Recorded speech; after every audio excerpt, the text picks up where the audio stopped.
Good morning. Good morning. Welcome. So today is November 6th, All day. 2022, and we hope we hope you turned your clocks back last night and Yeah. are with us because we're back to standard time again. And we have a treat for you today. We believe we found it very fun and interesting. The title of our talk is Home. There's no place like home. There's no place like home. And so we thought, why not do an interpretation of the symbols of the Wizard of Oz? And so that's what we have for you today, along with integrating with that some of the hero's journey concepts. But I'm going to begin with a reading about protection, because if you think of the story of the Wizard of Oz, Dorothy just dealing with all kinds of dangers and needs protection. So this is from Ernest Holmes, and he starts with a quote from Psalm 91:1. He that dwelleth in the secret place of the Most High shall abide under the shadow of the Almighty. And he goes on to say, this is a song of hope. Psalms, are songs. This is a song of hope, a psalm of praise, the acknowledgement of an overshadowing presence, most high good, to which Jesus gave the name, Our Father, which art in heaven. We have a right to know that insofar as we live in accord with the divine, we are protected by its omnipotent law. Quote, His truth shall be thy shield and buckler, unquote. The knowledge of truth will ward off the darts of evil, for evil is as night before the onrushing day, and it is as darkness dissipated by the rising sun. It is as fire extinguished by the waters of spirit. In other words, it's not so much a thing in itself as a passing experience. Today, he says, and you may want to say this yourself, today I put on the whole armor of faith. I place before me the shield of divine wisdom. I surround myself with the conscious knowledge of the overshadowing presence. Therefore, I will fear no evil, for thou art with me. And one quote that I want to share before we start on the Wizard of Oz story is from A Course in Miracles. And it says, You dwell not here, but in eternity. You travel but in dreams, while safe at home. I'm going to repeat that. That's beautiful. You dwell not here, but in eternity. You travel but in dreams, while safe at home.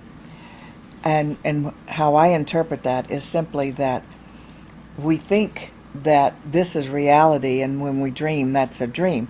But he's saying, no, your life here is a dream, and that you're really safe at home, always, no matter what your adventures and experiences are here on Earth. So this is the Earth School, where we get to experience the experience of fear and the possibility of evil and needing protection. Did you want to say something, or did No, you just want to look? I wanted Okay. I wanted your head and my head to be closer to the same size. Yeah, I like that too. You go ahead and talk to it. Okay, I'll be the little head.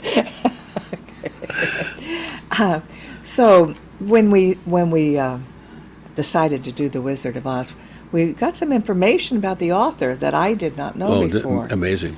The author is L. Frank Baum, Baum, who wrote actually 14 novels about Oz. He was born in the mid 1800s, 1850s, and his background was he had studied Scottish Druid beliefs and traditions of spirituality and theosophy. His mother-in-law was actually into theosophy, and that was a spiritual movement that was somewhat like ours back a century ago or so. And so it was definitely a metaphysical teaching.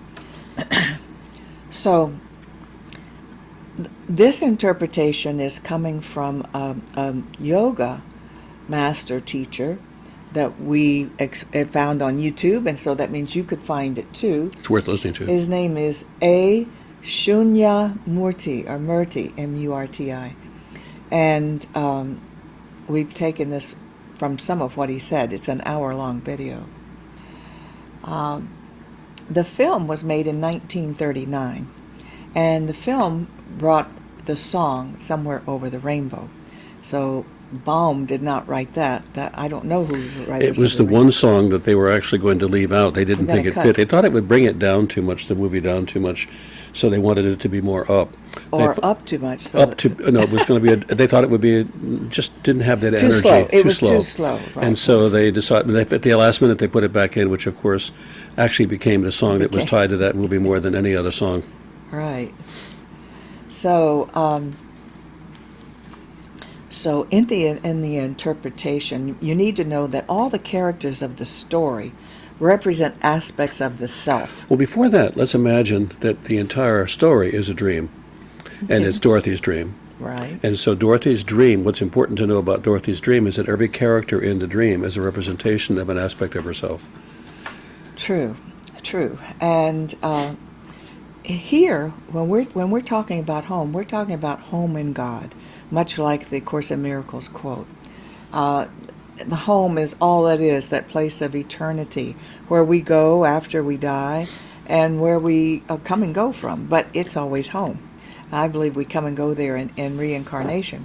But it is always home, and it's also what we call heaven. So when we talk about there's no place like home, there's no place like home, we mean home in God.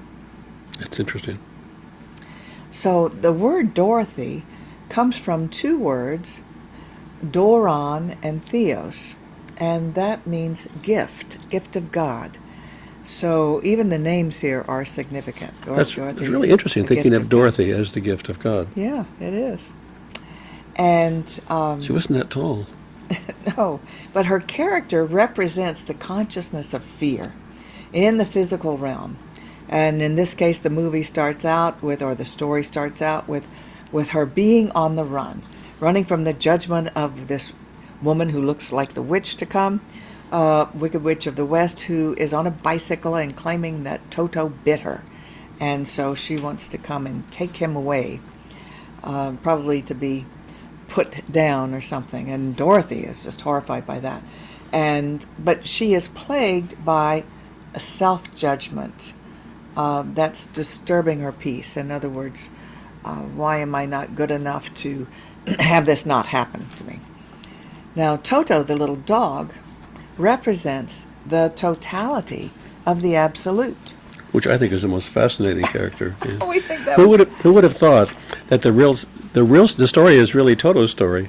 Yeah, Toto is the Toto is most God. powerful person. Toto could not be caught or killed, although everybody tried throughout the movie. He can't be caught or killed by the angry judging woman or the witch later on. His character never changes throughout the whole story That's of the movie. Others do, but his doesn't. He represents Dorothy's loyalty to the absolute, or to God, because Dorothy was absolutely loyal to him. So love is the link. Loyalty and love is the link. And this is really important. That's true. Yeah. To all that is eternal and all that is God. And without that loyalty to the love and to God, then something's missing. Absolutely, that's what ties her there. And Toto, is fearless. That's interesting. Totality. Yeah, and also always knows the path to take. When they were doing the yellow brick road and didn't know where to go, Toto always knew the right way to go. God is like that. Yeah, and he could never be captured except by the love from Dorothy. So we're not in the new place yet. We're still at Aunt M's farmhouse, and Dorothy is running to Auntie M, who she's wishing there was a place of safety, so this old woman on the bike would not take Toto away from her. So the question right here is, how often in our lives are we actually in the same situation where we're chased by a fear, we're done in by that fear, we're actually not doing what is best for us, we're doing something to avoid something bad happening. Right. And so Yeah. we're not operating out of choice, we're operating out of chance. We're saying, well, there's a chance if I do this, I can avoid. So a lot of our decision making is not in favor of us, it's in favor of not doing the wrong thing. And so we're being guided by fear, not by love or by God. Exactly. And so, what Dorothy is wanting, she's wishing there was some place of safety and peace.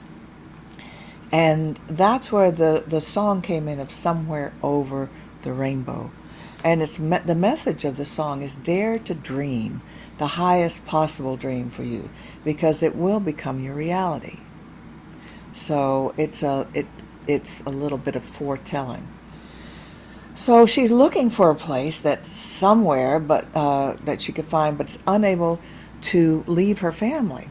And then a tornado happens, and the tornado represents the emotional vertigo of how to handle that dilemma.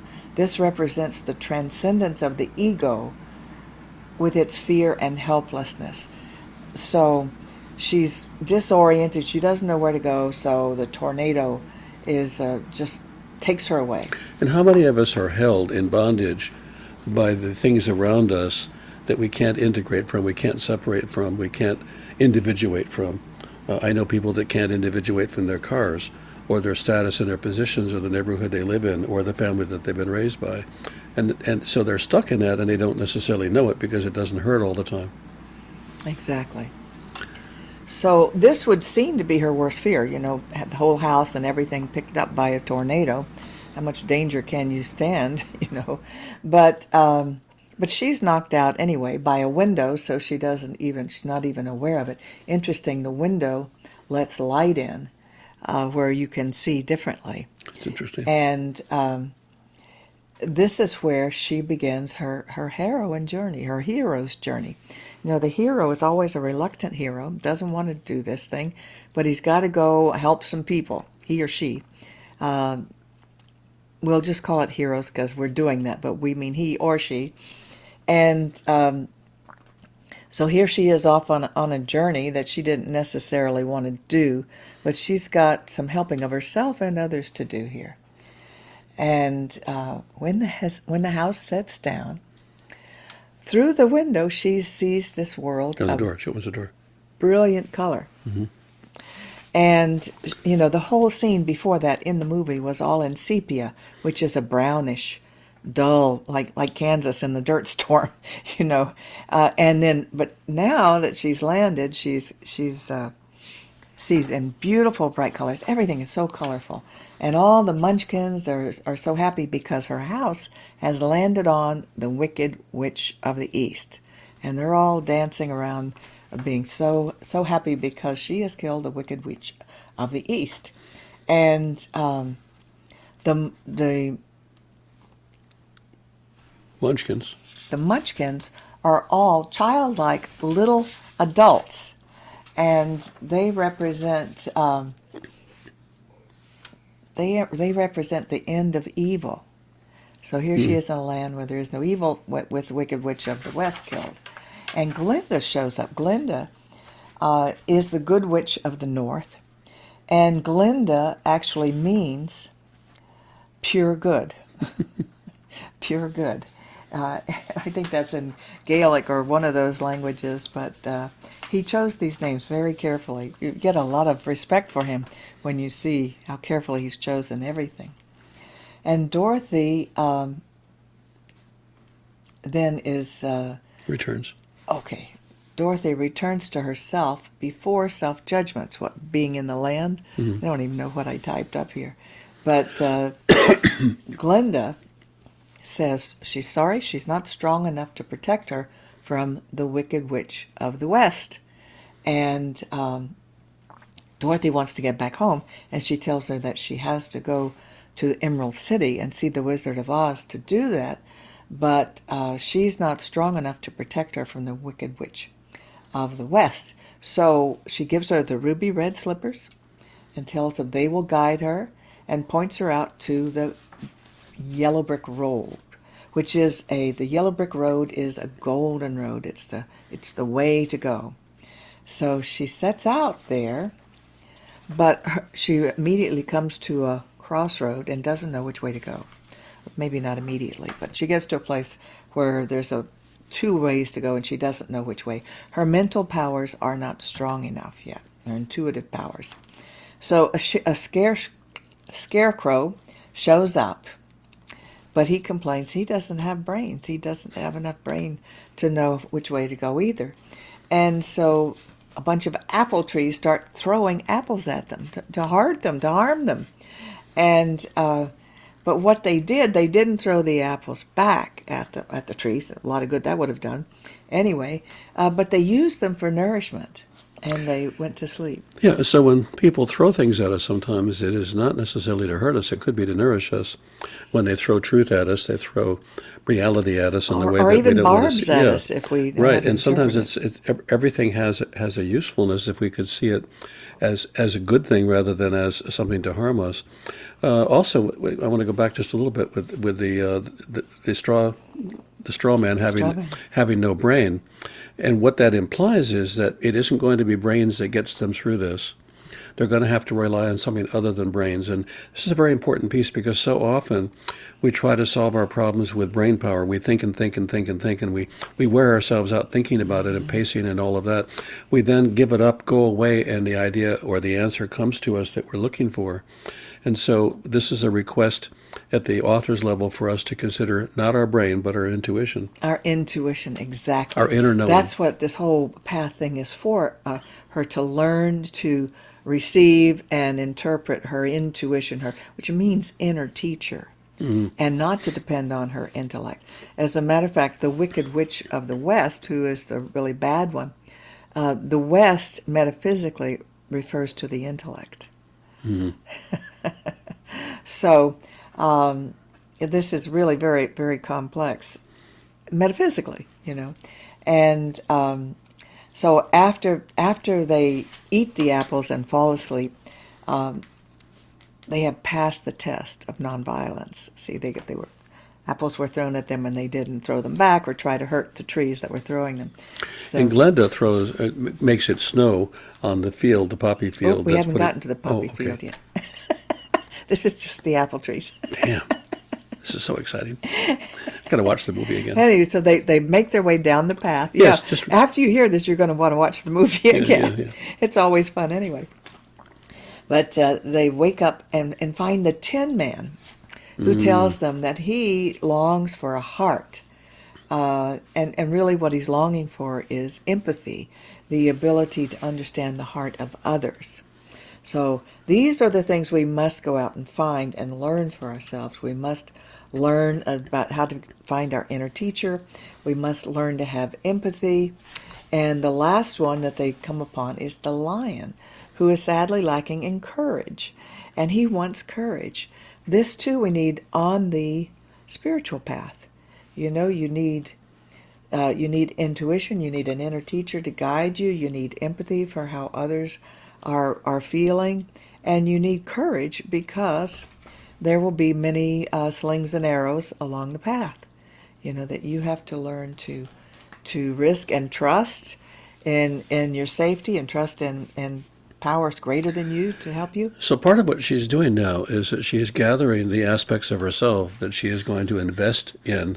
She's going to help them. She is in service to.